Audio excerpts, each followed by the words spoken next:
Semangat pagi. Baik, rekan-rekan semua, kita lanjutkan lagi pembahasan tentang 1770S dan perhitungan PPHUP untuk PPOP karyawan. Ya, di video sebelumnya kita sudah membahas postur dari 1770S gitu ya. Nah, sekarang kita akan melihat dalam hal apa wajib pajak itu menggunakan 1770S. Maka kali ini kita bicara hitungan-hitungannya dulu. Ya, hitungan ketika ada WPOP yang dengan karakteristik hitungan seperti ini, dia itu akan memakai 1770S. Ya, jadi ini mungkin akan lebih banyak kasus-kasus penghitungan di luar SPT. Nah, nanti kemudian SPT-nya kalau tidak ada videonya, kalian bisa mengakses di sumber yang lain ya. Nah, baik. Sekarang ini adalah contoh. Saya nyebut contoh A1. Ini A1 bukan kode apa-apa sebenarnya. A1 itu ya hanya sekedar kode untuk menunjukkan kasus ini. Jadi ini di contoh ini ada Raden Angel ya, nyebutnya Angel ini. Raden Angel gitu. Laki beristri, punya satu anak yang masih SMP. Nah, maksudnya berarti statusnya adalah K1 gitu ya. Istrinya tidak bekerja. Satu keluarga tersebut hanya memiliki satu NPP alias kakak. Berarti ya itu statusnya kakak.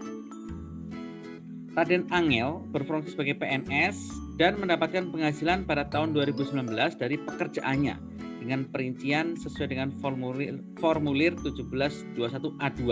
Jadi ini adalah perincian di 1721A2 untuk poin-poin yang utama. Poin-poin yang utama adalah penghasilan bruto, ada pengurangnya, ada penghasilan neto, ada PTKP, penghasilan kena pajak, PPh 21 yang terutang dan yang dipotong. Itu adalah poin-poin utama yang diperlukan atau yang penting ketika kita menghitung di SPT tahunan PPHUP. Jadi data-data ini yang paling penting. Oke. Nah, ini ya sebentar. Nah, ya. Yang pojokan kanan ini tadi adalah data pentingnya, sengaja ditaruh di sini lagi agar ingat, oh ternyata penghasilan brutonya sekian dan sebagainya. Nah, kalau Raden Angel tadi penghasilannya adalah seperti ini, ya, maka bagaimana cara ngitung pajaknya di akhir tahun? Karena dia penghasilannya cuma dari pekerjaan saja, maka bisa dipastikan jika pemotongan pajak atau pemotongan PPh pasal 21-nya itu sudah tepat oleh perusahaannya, dia pasti akan nihil ya kalau dia sudah tepat, karena penghasilannya cuma dari situ saja. Oke. Baik, kita lihat pembahasannya. Jika kondisi Raden Angel seperti di atas tanpa penghasilan lain, berarti hanya itu saja, maka perhitungan PPh akhir tahunnya adalah penghasilan neto 212 dari mana? Ambil aja dari sini, set, ya kan? Penghasilan bruto kurangi pengurangnya, jadilah penghasilan neto. Artinya penghasilan neto diambil dari bukti potong 1721A2. Kalau dalam ini PNS A2. Zakat dia nggak membayar zakat, oke, 0. Penghasilan neto setelah zakat sama dengan atasnya, kemudian kompensasi kerugian nggak ada. Penghasilan setelah kompensasi sama dengan atasnya. PTKP-nya K1 63 juta. Dari mana? Ya, K1 memang seperti itu atau bisa ngambil dari data di 1721A2 ya. Kemudian penghasilan kena pajaknya, nah ini mulai menghitung sendiri kita, yaitu dari penghasilan itu setelah kerugian jadi angka 212 gitu, kemudian dikurangi dengan 63 juta. Nah, 63 juta seharusnya masih ada belakangnya adalah 384 di sini, tetapi untuk penghasilan kena pajak itu dibulatkan ribuan ke bawah. Hanya untuk penghasilan kena pajak. Yang lainnya nggak perlu dibulatkan. Hanya di sini saja. Oke, jadi menjadi 000. PPh terutangnya kita harus sudah lancar menghitungnya. Oh, ini 149 juta. Berarti kena berapa lapis? Silahkan dicek. Lapisan pertama adalah 5% sama dengan 50 juta.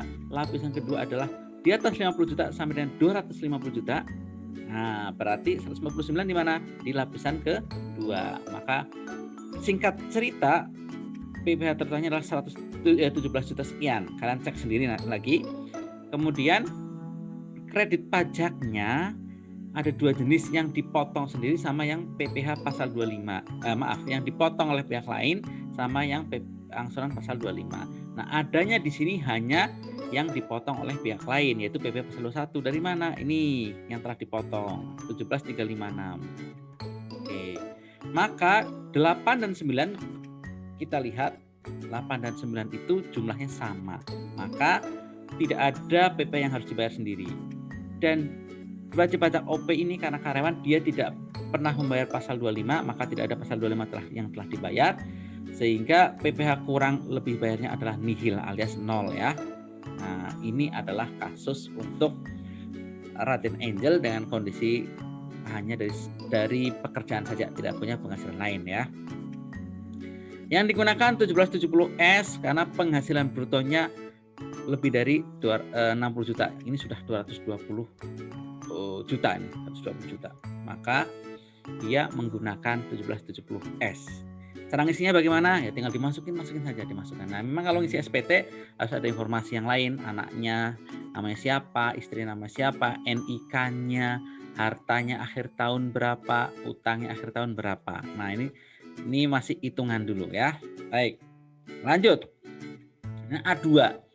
A2 ini variasi yang lain, yaitu dalam kondisi si Raden Angel ini punya istri, sama ya masih ya, anaknya masih SMP, ini masih sama dengan tadi, satu keluarga satu NPP juga masih sama. Nah, ada informasi lain, ternyata jadi sampai di sini yang sebelah kiri ini datanya sama dengan informasi di atas, bukti potongnya dia seperti ini ya. Nah, yang sebelah kanan ternyata ada informasi istrinya bekerja sebagai karyawati swasta. Karyawati swasta bekerjanya tidak ada informasi tambahan, berarti dia pemberi kerjanya satu, bekerja di satu tempat, maksudnya seperti itu ya. Pemberi kerja itu apa maksudnya? Ya dia bekerja di satu tempat gitu. Nah, karena dia karyawati, maka selama dia bekerja di tahun pajak tersebut dia juga dipotong pajak dan dibuatkan bukti potong, tapi nama bukti potongnya adalah 1721A1. Nah, rinciannya adalah seperti ini ya. Jadi penghasilan bruto, ada pengurang dan seterusnya.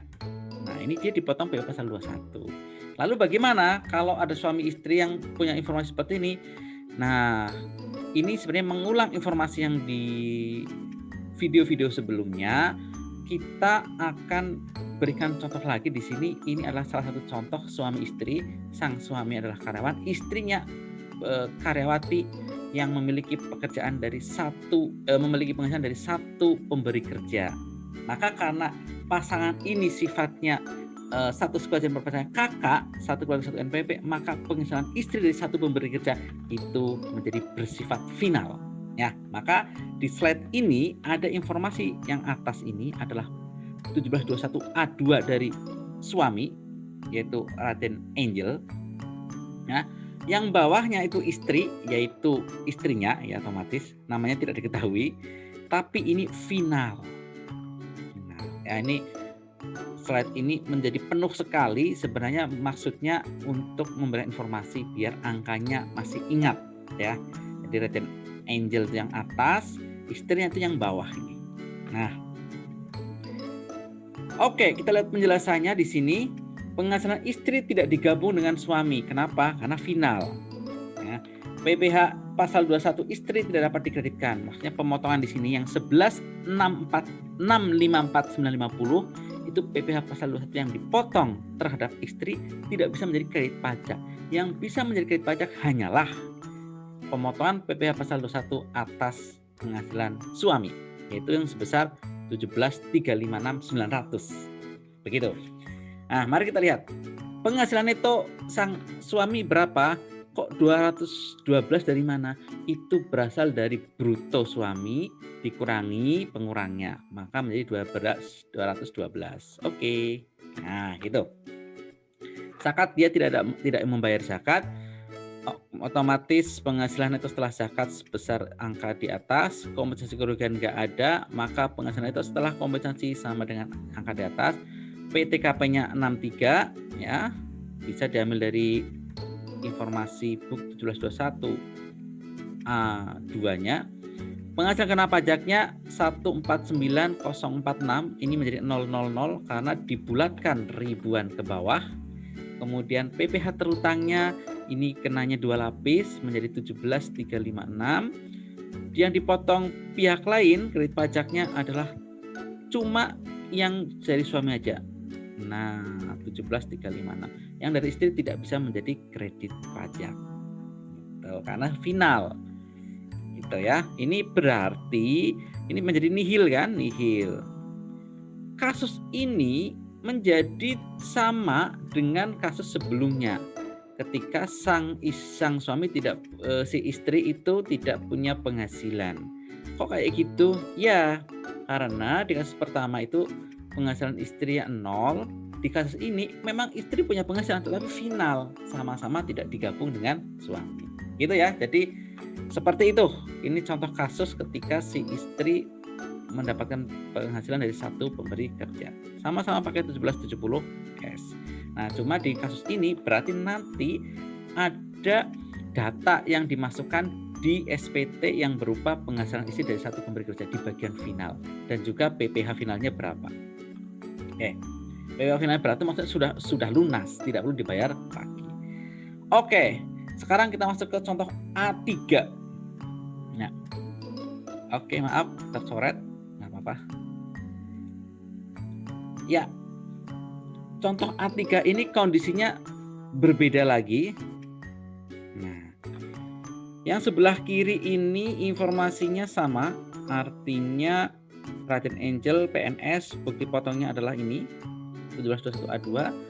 Kemudian yang kanan ini ada informasi tambahan ini. Ternyata Raden Angel mendapatkan keuntungan penjualan mobilnya sebesar 20 juta. Wow, dia ternyata jual mobil. Tetapi usaha dia bukan jualan mobil, dia PNS. Tetapi mungkin bosen dengan mobilnya maka dijual. Untung belinya, gitu ya. Beli dan jualnya diselisihkan adalah untung.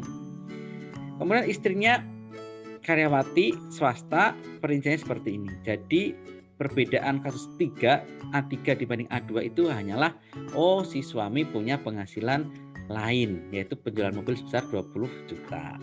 Kalau kayak gini, analisisnya adalah yang kanan ini adalah penghasilan Raden Angel, yang bawah ini adalah penghasilan istrinya yang final. Sama istri itu tetap final penghasilan istrinya.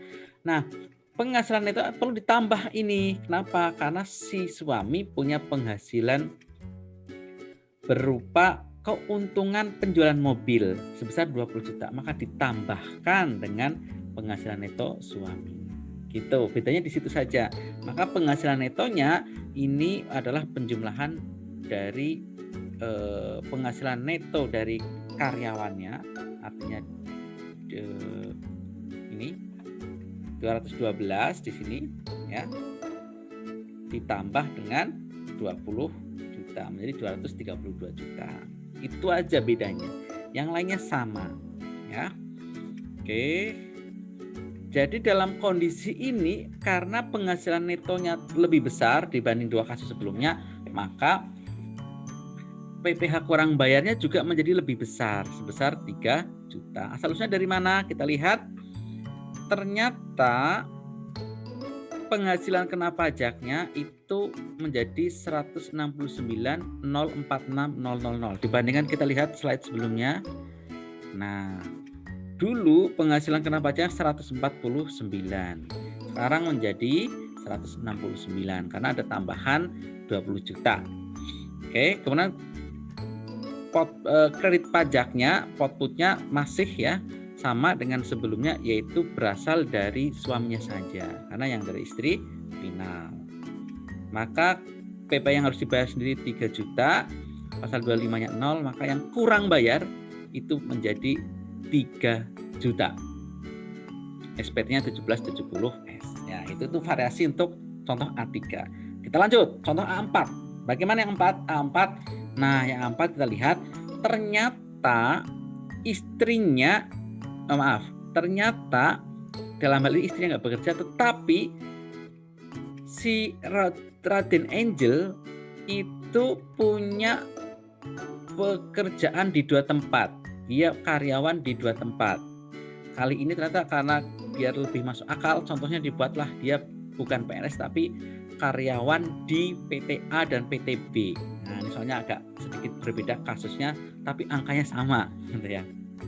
Jadi dia pakainya A1, 1721 A1, dikasih bukti fotonya 1721 A1, di PT A seperti ini, di PT B seperti ini. Nah, gitu ya, perinciannya seperti itu. Kemudian kita lihat. Jadi intinya di PT A dia dipotong sebesar 17.356, di PT B 11.654. Oke. Bagaimana kalau kondisinya seperti itu? Penghasilan dari si siapa namanya Raden Angel dari dua pemberi kerja. Kalau kayak gitu maka dijumlah keduanya penghasilan netonya. Nah, dijumlah nih. Penghasilan netonya 212 ditambah 174, dijumlahkan jadilah 386. Nah, penghasilan netonya jadi gabung di sini. Zakatnya nggak ada, kompensasi kerugian nggak ada. PTKP-nya 63 ya ini, oke. Penghasilan kena pajaknya ini menjadi lebih besar karena penghasilan netonya besar tadi kan. Oke, penghasilan kena pajaknya dibulatkan ribuan ke bawah. PPh terutangnya 50 juta. Ya, kalian cek sudah berapa lapis? Ini sudah 3 lapis ya, karena sudah di atas 250 juta. Maka dia sudah sampai kena tarif 5%, 5, 15, 25. Oke. Kemudian kredit pajaknya, ingat ini kredit pajaknya yang 29 juta berasal dari mana? Ternyata berasal dari 2 tempat kerjanya dia, yaitu 17.356 dan 11.654. Nah, dijumlah menjadi 29. Kenapa dua-duanya boleh? Boleh, karena dari suami semua. Kalau dari istri satu pemberi kerja kan nggak bisa jadi kredit pajak. Ini karena dari suaminya semuanya, maka boleh menjadi kredit pajak semuanya. Maka ternyata di sini ada selisih, menjadi ada PP yang harus dibayar sendiri sebesar 21 juta sekian. Artinya kredit pajaknya lebih kecil daripada PPh terutang. Berarti dia menjadi, dan karena pasal 25-nya 0, maka PPh kurang bayarnya 21 juta. Kenapa ini kok menjadi kurang bayar? Karena dia mendapatkan penghasilan dari 2 pemberi kerja. Di pemberi kerja di PT A, dia mendapatkan PTKP 63 juta. Di PT B, dia mendapatkan PTKP 63 juta lagi. Begitu dihitung di PPh akhir tahun, PTKP kan cuma sekali, cuma 63 juta. Maka pasti akan ada selisih. Itu satu. Yang kedua, penggabungan penghasilan neto sebesar 212 dan 174 itu bisa juga mengakibatkan lapisan penghasilan kena pajak itu meningkat dari lapisan 2 menjadi lapisan 3 gitu ya. Maka itu membuat selisih, menjadi kurang bayar. Maka ketika kita bekerja di 2 tempat, di 2 pemberi kerja, jangan kaget kalau SPT tahunan PPh orang pribadi kita di akhir tahun itu statusnya kurang bayar. Tidak perlu menyalahkan siapa-siapa, memang seperti itu ya. Oke, saya lanjutkan. Contoh A4 otomatis ini memakai 1770S, masih bisa memakai 1770S karena dia masih penghasilannya dari karyawan saja ya, ataupun kalaupun dia punya penghasilan lain itu masih bisa di 1770S. Nah, itu tadi ya penjelasannya ya. Kenapa menjadi kurang bayar? Karena tadi PTKP dan faktor penggabungan penghasilan. Contoh A5, nih contoh berikutnya nih.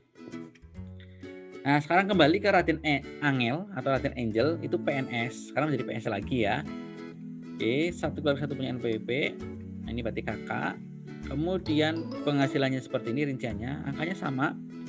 Nah, istrinya, sekarang gantian nih, istrinya ternyata bekerja di PT X dan PT Y. Artinya istrinya mempunyai penghasilan dari 2 pemberi kerja.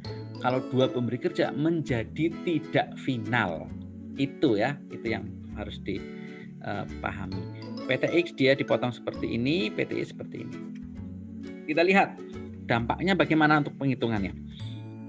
Nah, ini yang pojokan kanan ini adalah ringkasan penghasilan dari Raden Angel, istrinya di bawahnya PT X dan PT Y. Nah, kita lihat ya. Penghasilan neto. Kenapa 471 penghasilan netonya itu dijumlahkan semua, yaitu penghasilan neto suami, penghasilan neto istri di PT X, dan penghasilan neto istri di PT Y. Dijumlahkan semua. 3 ini jadilah 471. Kenapa berbeda dengan yang satu pemberi kerja? Karena ini menjadi tidak final. Ini tidak final karena dari 2 pemberi kerja si istri itu ya. Oke, jadi beda sekali di penghasilan netonya. Kemudian zakatnya nggak ada, konsekuensinya nggak ada, PTKP-nya, nah ini dia PTKP-nya. PTKP-nya menjadi KI 1 tanggungannya. Kenapa KI? Karena dalam kasus ini penghasilan istri digabungkan kepada suaminya. Karena istri dianggap punya penghasilan sendiri, kemudian digabungkan terhadap suaminya, maka menjadi KI 1. Ya. Jadi menjadi 117, kemudian penghasilan kena pajaknya otomatis 354.079, ini dibulatkan ribuan ke bawah. PPh terutangnya ini sudah 3 lapis ya, sudah 3 lapis. Nanti kalian cek apakah betul 58519 sekian. Kredit pajaknya ini karena penghasilan istri itu menjadi tidak final, maka diambil dari istrinya juga ada. Nah ya, yang di PT X, kredit pajak di PT X dan di PT Y juga milik si Raden Angel sendiri. Ada 3 berarti, 3 ini ya. Dari suami, dari istri, ya, dari istri 2 sumber. Maka 31 juta. Maka PP yang harus dibayar ini 27 juta sekian. PPh yang pasal 25-nya nggak ada, maka kurang bayarnya adalah 27 juta sekian.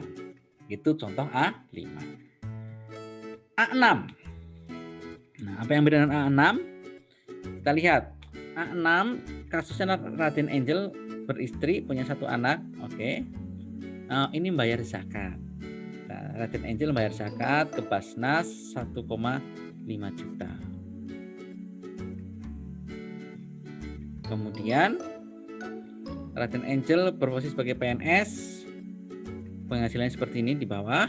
Kemudian istrinya karyawan swasta memiliki NPWP yang berbeda. Oke, memiliki NPWP yang berbeda. Ini berarti bukan kakak. Dan dia tanpa perjanjian pemisahan harta dan penghasilan. Berarti ini MT.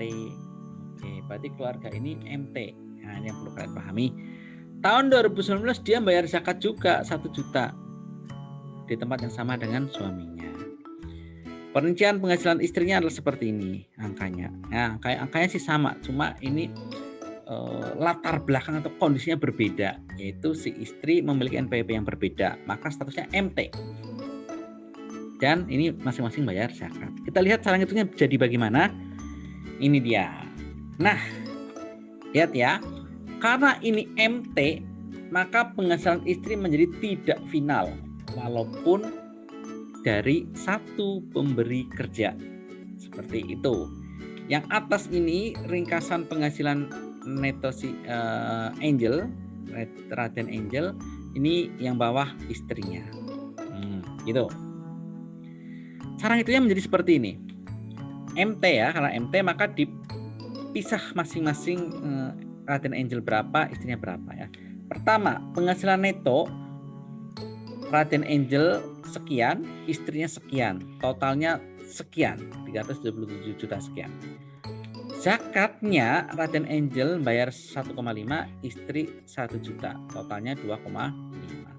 Kemudian penghasilan neto setelah zakat itu tinggal dikurangkan untuk Raden Angel sekian, istrinya sekian.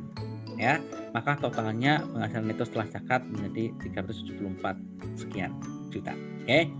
Nah, harus dibuat terpisah seperti ini karena nanti ini akan diperlukan data penghasilan neto setelah zakat Raden Angel berapa, istrinya berapa untuk proporsi dalam menghitung PPh terutang. Ya, seperti itu. Kemudian kita lanjutkan PTKP-nya, karena MT, PTKP-nya itu ini memang MT, mereka kan dihitung terpisah, tetapi dihitungnya digabung dulu. PTKP-nya juga bareng-bareng dulu, maka PTKP menjadi KI1. KI1 sebesar 117. Nah, setelah ada PTKP-nya, ketahuanlah penghasilan kena pajak. Penghasilan kena pajaknya juga masih gabungan suami istri, dan dari angka penghasilan kena pajak dihitunglah PPh terutang, hasilnya PPh terutang gabungan. Ini gabungan, ini dua orang ini suami istri. Baru kemudian berapa PPh terutang suami, berapa PPh terutang istri, itu pakai proporsi. Proporsi dari mana? Dari penghasilan neto setelah zakat per total penghasilan neto. Maka dari 210 per 374 dikalikan PPh terutangnya 34. Inilah PPh terutang si Raden Angel atau suami. Kemudian si istri juga sama cara hitungnya, dari penghasilan neto istri per total penghasilan neto kalikan PPh terutang. Jadilah 15 sekian. Itu adalah penghasilan itu adalah PPh terutang si istri. Nah, setelah itu dikurangi dengan kredit pajaknya. Kredit pajaknya si suami itu 17.356. Dari mana? Lihat 17.356. Oke. Dari bukti potong suami. Kalau istri berapa? 11.654. Nah, itu. Baru kurang bayarnya suami adalah 1984, yaitu pengurangan antara 19 juta yaitu PPh terutang suami dikurangi dengan kredit pajak suami. Istri bagaimana? Dia kurang bayar juga. Dari mana? PPh terutang suami PPh terutang istri dikurangi kredit pajak istri. Itu adalah PPh terutang masing-masing. Untuk MT, kalau PH juga sama seperti ini cara hitungnya. Nah, karena ini statusnya MT, maka tidak bisa lagi keluarga ini memakai 1770S. Tidak mungkin keluarga ini memakai 1770 SS, dan juga jumlahnya ini juga penghasilan bruto udah di atas 60 juta. Jadi pasti memakai 1770S. Cara membuatnya bagaimana? Ya. Aduh, ini contoh kasus SPT-nya ya. Belum ada nih, karena SPT berikutnya ini udah kasus yang lain. Saya akan ceritakan. Kalau seperti ini, maka si suami membuat SPT sendiri, si istri juga membuat SPT sendiri. Masing-masing membuat SPT sendiri dengan lampirannya itu adalah ada dua lampiran, lampiran 1, lampiran 2, dan satu lagi yaitu lampiran untuk penghitungan yang seperti ini. Nah, yaitu penghasilan PPh terutang ketika mereka statusnya MT. Itu satu lampiran ini sama, si istri juga pakai lampiran ini, si suami juga pakai lampiran ini. Nah, nanti untuk jelasnya dapat dilihat di slide-slide berikutnya. Baik, rekan-rekan semua, untuk variasi kasus karyawan, WPOP karyawan saya cukupkan di sini. Di sini ada 6 variasi. Ya, variasi lainnya juga ada sebenarnya, tetapi mudah-mudahan ini bisa mewakili. Jadi ketika ada suami punya pekerjaan dari karyawan, sebagai karyawan, kemudian ketika dia punya juga istri yang punya penghasilan dari satu pemberi kerja, kemudian ketika istrinya itu dari 2 pemberi kerja, dan ketika si suami punya penghasilan lain, dan yang keenam ini adalah ketika si istri memilih kewajibannya secara terpisah atau MT, maka cara ngitungnya pun menjadi cara hitung MT. Itu. Baik, terima kasih. Mudah-mudahan bermanfaat. Selamat siang. Assalamualaikum warahmatullahi wabarakatuh.